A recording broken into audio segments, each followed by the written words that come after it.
இன்றைக்கி மட்டன் கொந்தன கறியை வச்சு நம்ம கறி வடை செய்ய போகிறோம். அதுக்கு தேவையான பொருட்கள் கொந்தன கறி, கடலப்பருப்பு, வெங்காயம், கருவேப்பிலை, கொத்தமல்லி, பூண்டு, இஞ்சி, பச்சை மிளகாய், கொஞ்சம் மிளகு, சோம்பு, பட்டை, லவங்கம், ஏலக்காய், சீரகம்.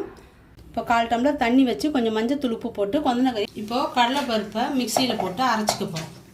தேங்காய் போட்டிருக்கோம், அதுலேயே இந்த இஞ்சி பூண்டு அது போட்டிருக்கோம், பச்சை மிளகாவை போட்டுடுறோம். இப்போது கடலைப்பருப்பு குறன்னு அரைச்சி எடுத்துக்கணும். இப்போது பட்டை, லவங்கம், ஏலக்காய், சோம்பு, சீரகம், மிளகு எல்லாமே, இஞ்சி பூண்டு எல்லாத்தையுமே போட்டு குறன்னு அரைச்சி வச்சுருக்கோம். இப்போது இந்த கறியை எடுத்து கொஞ்சம் ஆற வச்சு மிக்சியில் போட்டு கொஞ்சம் குறப்பாக அரைக்கும். இப்போ இந்த மாதிரி அரைச்சி எடுத்துக்கணும். எடுத்து இதில் கலந்துக்கணும். இந்த கடலைப்பருப்புலாம் அரைச்சி வச்சுக்கணும், அதில் எடுத்து கலந்துக்கணும். நல்லா பிசைஞ்சிக்க போகும். எண்ணெய் காஞ்சிடுச்சு. இப்போ வடை பிடிச்சி போடப்போம். வடையாகவும் போட்டுக்கலாம். நீங்கள் இப்போது வடை நல்லா செவந்து வந்துடுச்சு. இப்போ எடுக்க போகும். மட்டன் கொந்தன கறி வடை செஞ்சு முடிச்சாச்சு.